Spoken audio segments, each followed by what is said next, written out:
Bismillahirrahmanirrahim. Assalamualaikum warahmatullahi taala wabarakatuh.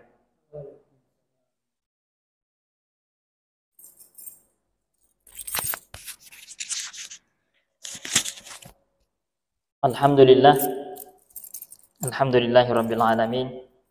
Wassalatu wassalamu ala Rasulillahil karim wa ala alihi wa ashabihi wa qarabatihi wa azwajihi wa dzurriyyatihi wa ummatihi ajma'in. Amma ba'd.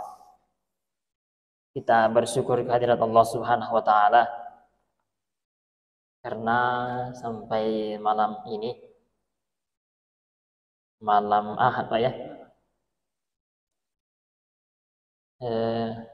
sampai malam ini alhamdulillah Allah masih memberikan kesehatan kepada kita.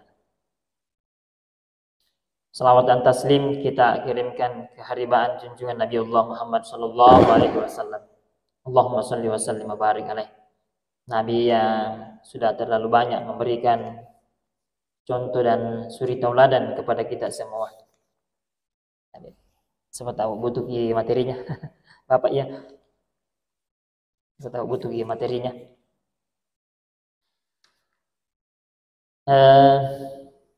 Jadi saya suka Pak, artinya kita melihat langsung teks kitab-kitabnya ulama. Jadi di Jawa itu ada kiai, baru-baru ini saya lihat di media sosial, menganjurkan kepada jamaahnya. Nah bilang, kalau bisa Pak, panggil ki penceramah kalau ada acara atau majelis-majelis taklim, panggil ke ustaz yang bukan hanya pintar melucu, pakai kalau bikin ketawa orang, tapi usahakan panggil ke penceramah yang bisa langsung membaca kitab-kitabnya para ulama. Karena ada juga penceramah, ada juga jamaah maksud saya yang tidak terlalu suka kalau dari awal acara sampai terakhir itu ketawa terus. Sehingga sampai-sampai tidak ditahu apa ini intinya ini ya, pesan-pesan. Sebelum kita masuk ke materi, kita lanjutkan materi yang lalu. Jadi yang lalu itu Pak, saya baru muncul ini. Mulai dari pencoblosan itu, kita diizinkan sama Pak Kandep pulang, ada sekitar 10 hari saya di kampung. Karena bersambung-sambung hari libur. Kebetulan artinya ya kesempatan ini untuk kembali. Saya juga mengajar di kampus sebenarnya di Jeneponto, mengajar ke mahasiswa. Jadi kesempatan. Kemudian kemarin lagi MTQ. Sambung-sambung ya acara, jadi mohon maaf ini baru bisa kembali lagi bergabung. Jadi saya usahakan insyaallah pekan pertama dan pekan ketiga, walaupun itu bukan hari Jumat, saya usahakan. Karena biasa ada kegiatan yang tidak bisa juga tapi saya usahakan itu malam minggu pertama dan ketiga insyaallah. Tadi itu imam membaca ayat kursi. Subhanallah. Di rakaat kedua. Jadi kita di dalam Islam itu Pak, berkali-kali itu Allah mengulang-ulangi ayat yang dimulai dengan kalimat ya ayyuhallazina amanu berkali-kali, termasuk perintah puasa. Ya ayyuhallazina amanu kutiba alaikumussyam. Hai orang-orang yang beriman, diwajibkan atas kamu berpuasa. Ya ayyuhalladzina amanu idza nudiya lis-salati min yaumil jumu'ah. Hai orang-orang yang beriman, kalau ada panggilan untuk menunaikan salat Jumat, fas'au cepat-cepat tinggalkan itu urusan duniamu dulu. Is'au ila dzikrillahi, bersegeralah untuk mengingat Allah. Wazarul bai', tinggalkan dulu jual beli. Banyak ayat-ayat yang dimulai oleh kalimat ya ayyuhalladzina amanu. Hai orang-orang yang beriman. Jadi iman tadi situ yang dipanggil. Iman. Tadi itu ayat yang dibaca di rakaat yang kedua adalah ayat kursi. Itu luar biasa itu Pak, ayat kursi. Di sebuah riwayat kalau tidak salah ingat ada 99.000 malaikat itu angsompoi itu ayat kursi ketika pertama kali diturunkan. Jadi luar biasa memang. Pernah suatu peristiwa saya baca, suatu peristiwa ini di Amerika Serikat. Ada orang Malaysia, gadis, cewek. Masuk nih, kalau mau mendengarkan ya. Jadi di Amerika Serikat itu ada seorang gadis,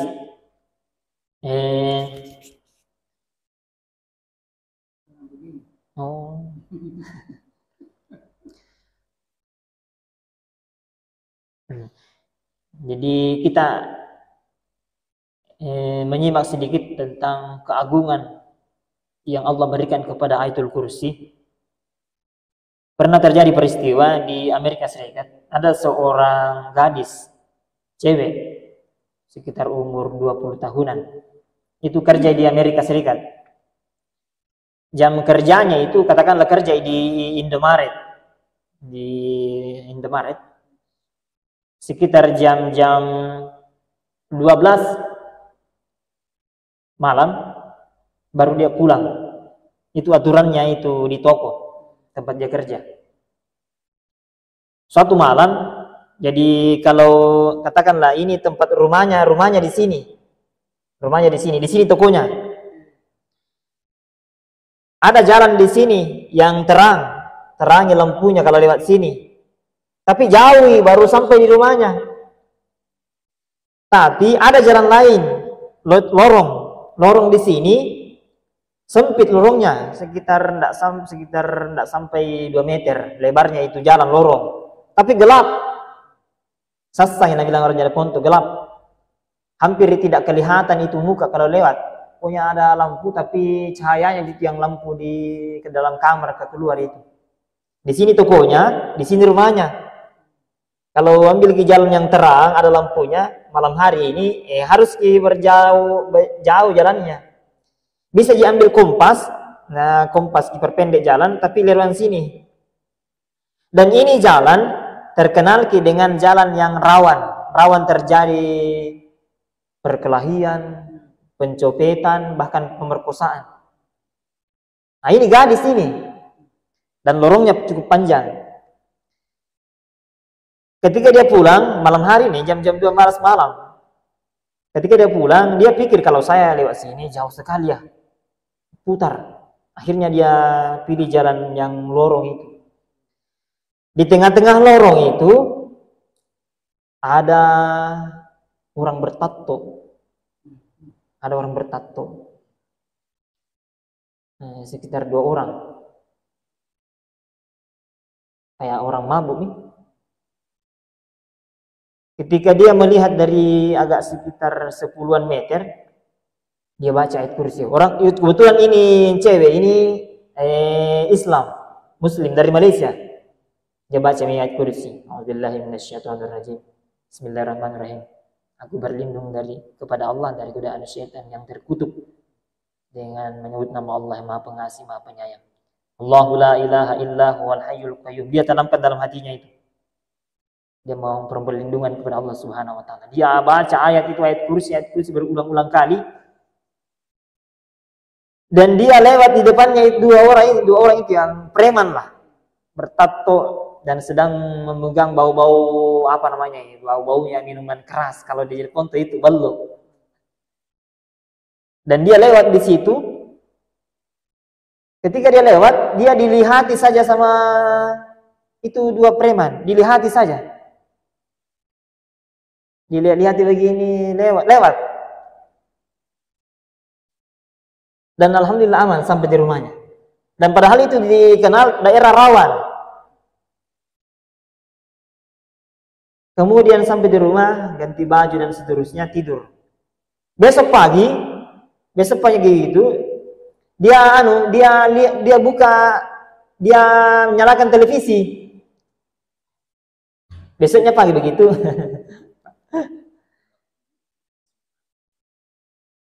Jadi besoknya pagi begitu, dia nyalakan televisi itu gadis. Nyalakan televisi. Ada berita bahwa terjadi pemerkosaan di lorong ini. Itu yang dilewati tadi malam. Terjadi pemerkosaan. Dan ditemukan itu pelakunya. Ini pelakunya, nah tampilkan di televisi. Nah bilang itu perempuan tadi, itu laki-laki yang kulewati tadi malam. Itu yang kulewati tadi malam, itu yang kulihat di lorong 2 orang. Heran ini, kenapa dia tidak lakukan itu ke saya? Nah saya sendiri. Jam 12 malam ini pulang dari toko. Lewat di situ, dia baca ayat kursi. Nah, dia heran kenapa dia tidak lakukan ke saya, orang lain yang dia perlakukan tidak senonoh. Dia kemudian datang ke kantor polisi. Pak polisi, saya mau menghadap, saya mau ketemu dengan pelakunya pemerkosa yang tadi malam itu. Dipertemukan nih. Ini gadis bertanya ke pelakunya.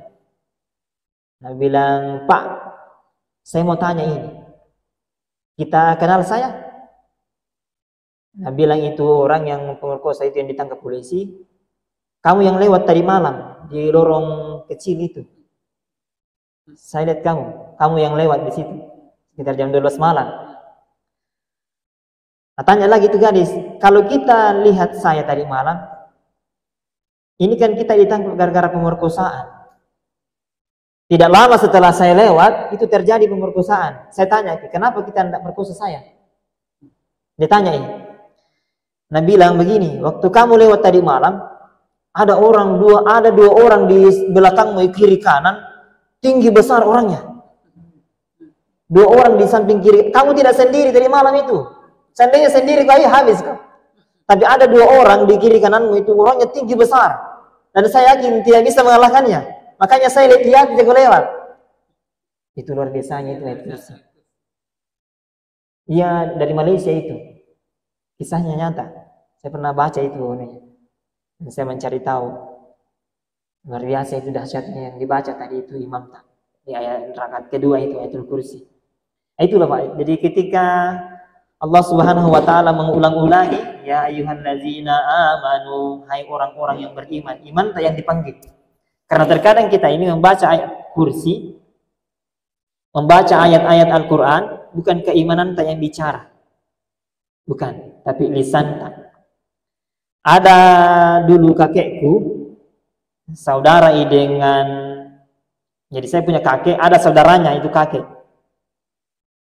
Jadi kuasanya Allah Subhanahu wa taala, kuasanya Allah itu kalau ada orang baru melahirkan dan diperkirakan Pak kemasukan nih makhluk halus, katakanlah anak lolo ceritanya itu, anaknya masih kecil ya, begitulah. Dan kira-kira kemasukan makhluk halus itu dia cari papan di kuasanya Allah Subhanahu wa taala. Itu cari papan yang lurus begini. Jadi itu perempuan disuruh tidur di sana, dia di sini, jarak 2 meter, dia ketuk-ketuk papannya, tak tak tak tak, di sana lompat-lompat orang itu perempuan. Ini nyata ini. Saya pernah tanya itu, karena di sana itu ada pengajian setiap hari Sabtu. Apa itu dibaca anto? Panggil anto saya sama dia. Apa dibaca anto kalau kita mengobati? Jadi bukan menyembuhkan ya. Bedakan ke istilah mengobati dan menyembuhkan. Allah yang menyembuhkan. Apa kita baca itu kalau kita mengobati orang yang kerasukan? Nah biasa itu kita tidak sentuh, tidak nasentuh ji. Kalaupun ada yang nasentuh itu ujung-ujungnya begini sampai di kakinya baru meronta-ronta.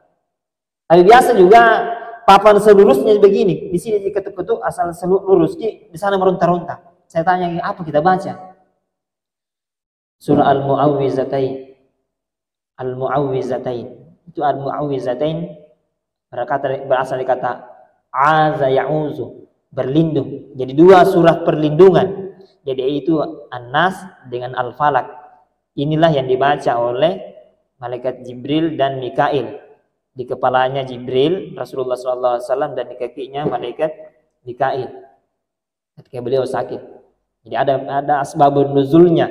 Ketika Rasulullah waktu itu mandi, ada sumur khusus yang tempat mandinya Rasulullah itu, yang ada orang Yahudi nak kasih turun di situ jarum benang warna hitam dan ada daun-daun tertentu dilipat dan diganjal batu. Di situ airnya Rasulullah mandi dan kena sihir.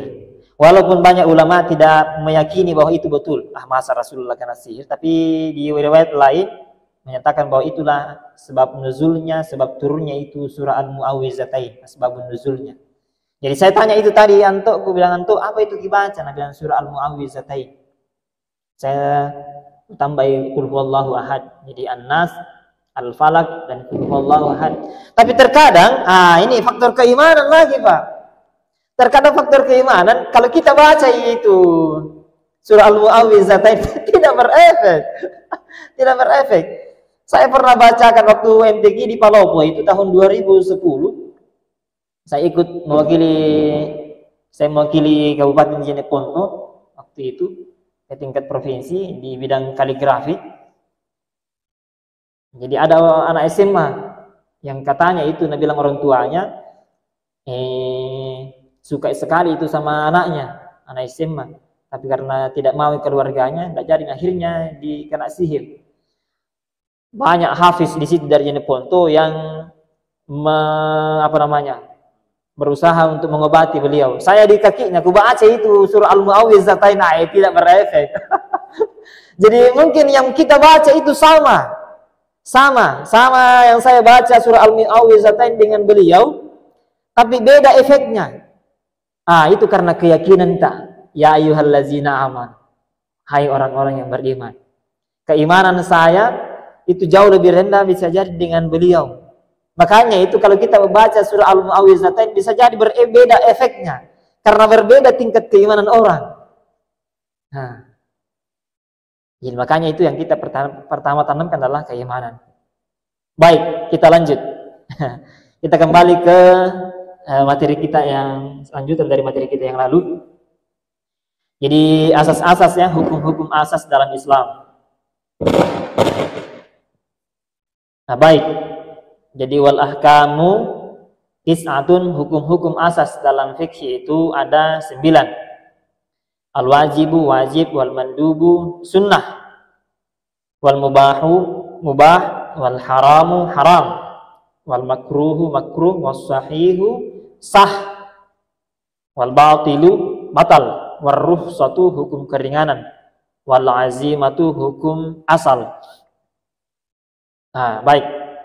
Fal wajibu, adapun wajib itu yang dimaksud dengan wajib, ma yuthabu ala fi'lihi, apa-apa yang diberi ganjaran pahala ketika melakukannya, wa yu'aqibu ala tarkihi, dan diberi ganjaran dosa ketika meninggalkan hal tersebut, kas-sholawati, seperti salat 5 waktu, wa shaumi Ramadan.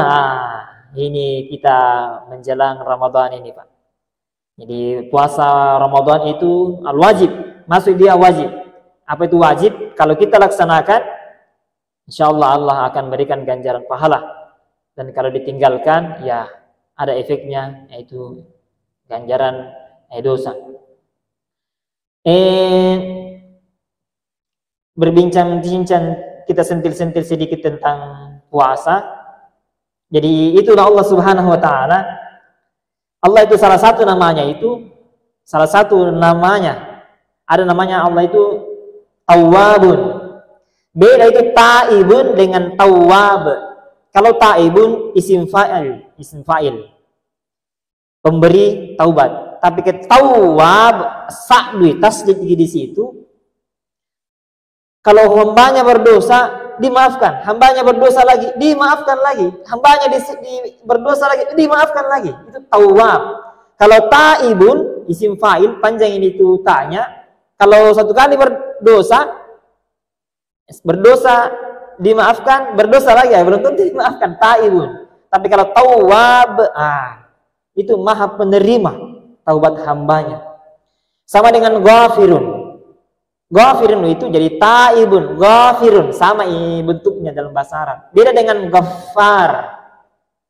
Ada lagi beberapa itu definisi perbedaan kata ya. Jadi ghafurun dengan afuun itu berbeda. Tapi insya Allah nanti kita lagi. Wa shaumi ramadhana. Allah itu Maha Pengampun. Salah satu buktinya, Pak, puasa itu ada beberapa ibarat pos-pos. Allah siapkan pos di sini. Allah siapkan lagi pos di sini. Allah siapkan lagi pos di sini. Pos di sini, pos di sini. Ada pos-pos yang Allah siapkan dan itu kita lalui. Pos paling ujung di sana ada namanya puasa Ramadan. Apa efeknya puasa Ramadan? Man shoma ramadhana imanan wa ihtisaban, ghufira lahu ma taqaddama min dzambihi. Siapa yang berpuasa karena keimanan di bulan Ramadan, ghufira lahu, dimaafkan dosa-dosanya oleh Allah.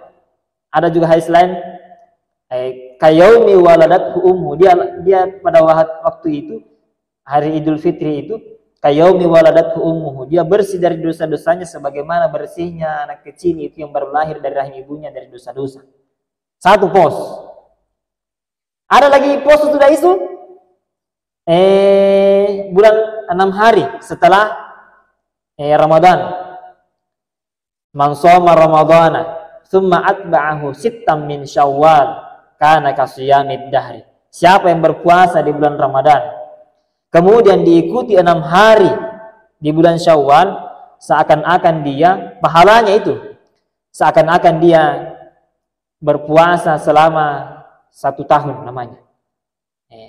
Itu begitu jadi pos 1 puasa Ramadan. Pos kedua puasa Syawal. Ada lagi puasa Muharram itu. Ada lagi puasa. Jadi pos-pos yang Allah siapkan yang kita akan lewati itu Allah memang siapkan untuk apa? Untuk mengampuni dosa-dosanya hambanya. Banyak pos yang Allah siapkan itu untuk mengampuni dosa-dosa kita. Makanya Rasulullah itu pernah mengatakan, kullu ummati yadkhulunal jannah. Semua umatku itu akan masuk surga, illa man aba. Kecuali yang tidak mau. Kenapa? Karena Allah sudah siapkan pos-pos. Pos-pos Ramadan, ada pos Syawal, ada pos Muharram untuk mengampuni dosa-dosa. Cuma kita yang tidak mau, illa man aba. Kecuali yang tidak mau masuk surga, yang tidak memanfaatkan itu Ramadan, Syawal, puasa Muharram. Banyaknya pos-pos yang Allah siapkan itu. Itu pertama yang ingin saya sampaikan berkaitan dengan ini. Kebetulan ini ada contohnya di Saum Ramadan. Salah satu yang wajib. Yang kedua, itu puasa Ramadan, Pak. Awalnya itu di dalam kitab Fiqhus Siyam yang disusun oleh Dr. Hasan Hitu, saya lupa halamannya, halaman 26 kayak itu.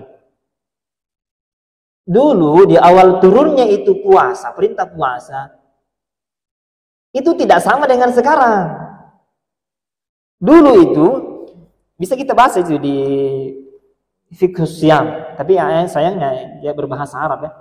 Saya buru-buru tadi ke sini, jadi seandainya aku bawakan gitu kitabnya.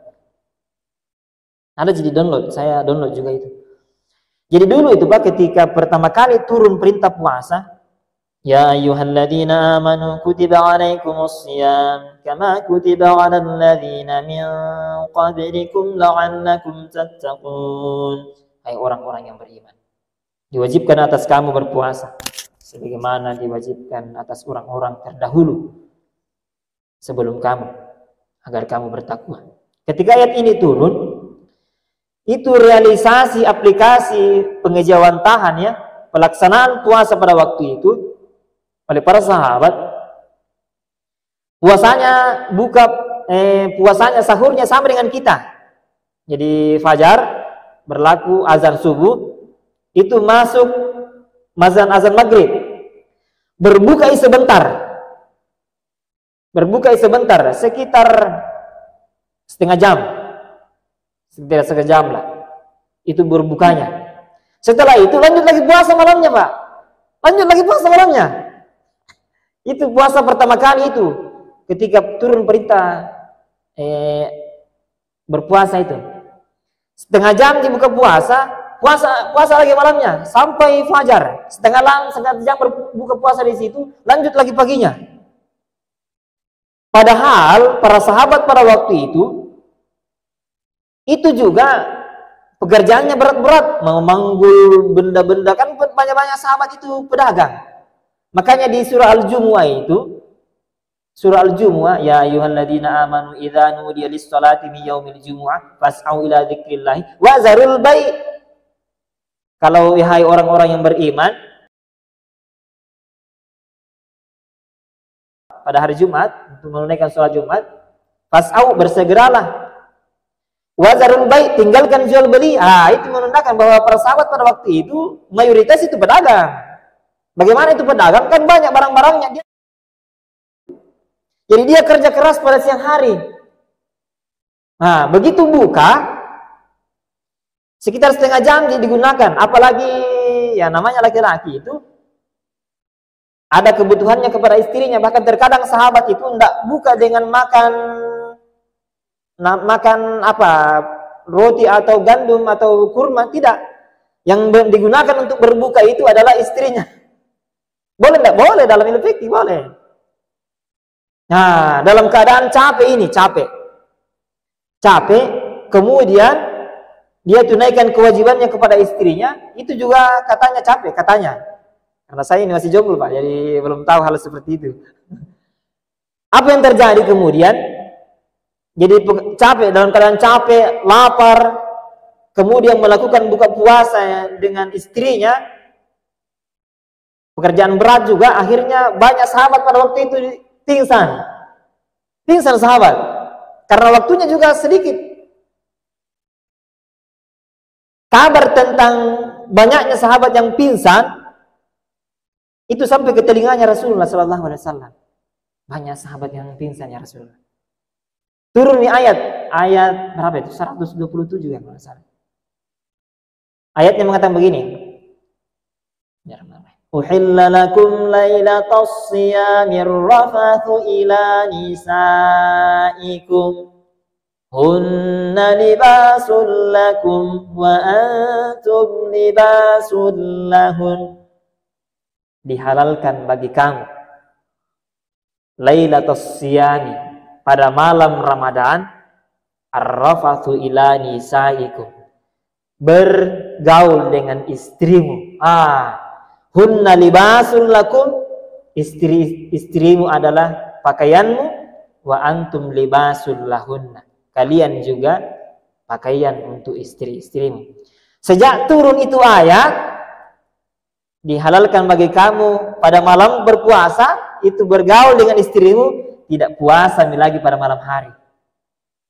Jadi begitu awalnya itu puasa Pak, siang malam puasa. Tapi setelah turun itu ayat, tidak lagi berpuasa pada malam harinya.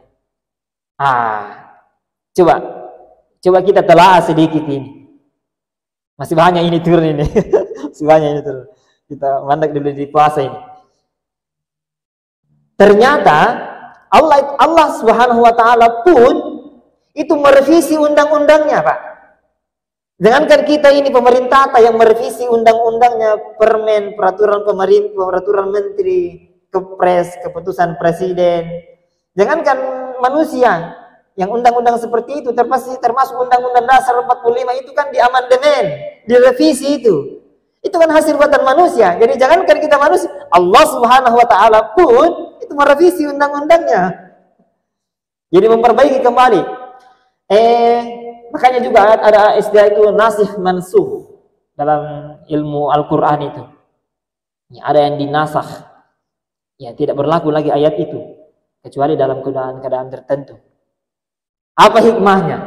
Ketika Allah meralat sebuah aturan, ya. Sama dengan Isra Mi'raj itu kan perintah salat itu dalam 50 kali pertamanya itu Rasulullah ketika pertama kali naik. Kemudian Rasulullah SAW naik lagi minta untuk diringankan minta dispensasi. Ya, keluar lagi aturan, dikurangi 5 kali sampai akhirnya tersisa 5 kali sehari semalam. Nah, itu artinya Allah pun merevisi aturannya. Dan salah satu hikmahnya bahwa agama kita ini Islam Itu agama yang manusiawi. Allah betul-betul memperhatikan hak-hak kita sebagai manusia. Nah, Allah betul-betul memperhatikan hak kemampuan tak sebagai manusia. Kalau Allah Subhanahu wa taala saja itu menghormati hak tak sebagai manusia, apalagi kita sebagai manusia. Itu sudah semestinya memang kita menghargai orang lain sesuai dengan kapasitasnya, sudah sesuai dengan kemampuannya. Makanya Pak, ini kan ibadah mahda ini. Ibadah mahda itu puasa. Ibadah mahda itu, jadi ada ibadah mahda, ada ibadah ghairu mahda. Ibadah mahda itu ibadah yang ada rukun-rukunnya. Ada rukunnya. Salat, puasa, haji. Ibadah mahda pun bisa direvisi, bisa dikondisikan. Ini buktinya. Puasa. Dan berarti bahwa tidak selamanya ibadah mahda itu sesuatu yang wajib itu lebih harus didahulukan daripada ibadah kepada sesama manusia. Dan mesti. Contoh, ada panggilan sholat, hayya 'alas shalah.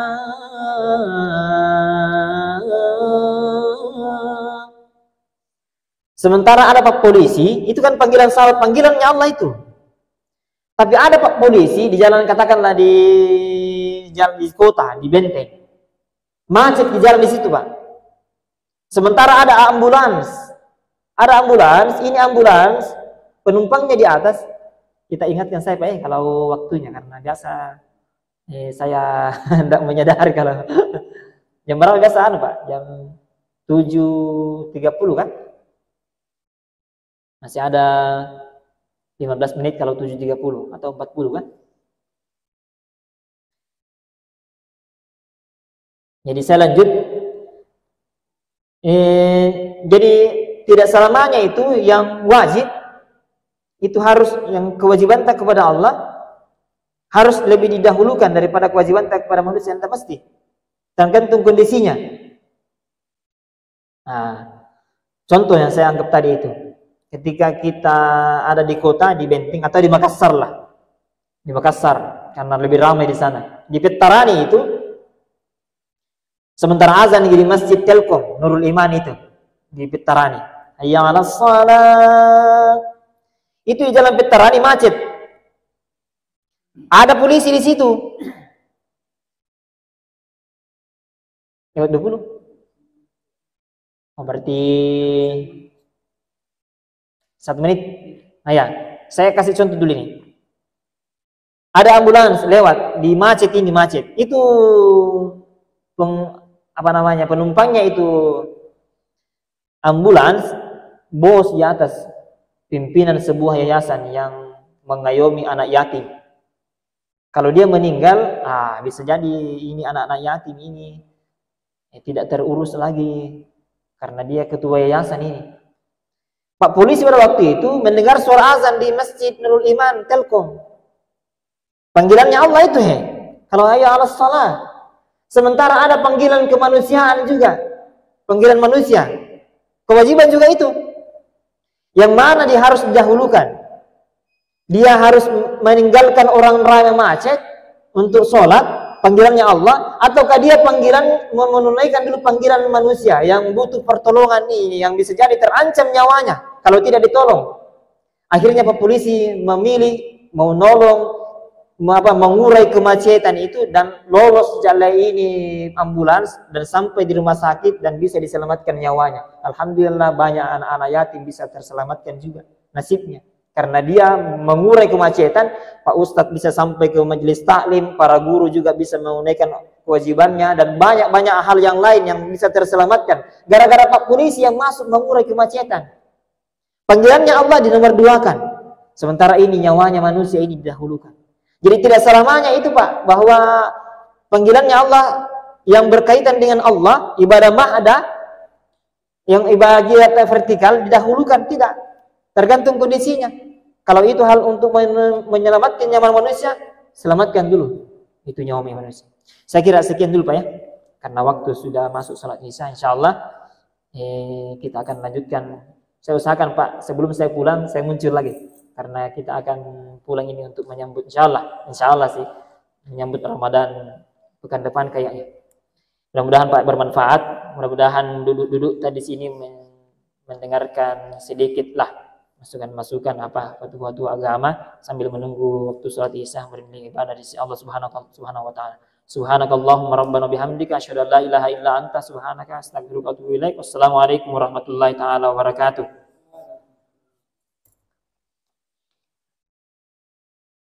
Nanti kita isi nanti di sini ya kalau Ramadan ya. Insyaallah. Ada nomor HP tadi Pak Bas. Ada ji saya lihat pernah waktu saya kasih Pak waktu pertama kali gak ke sini.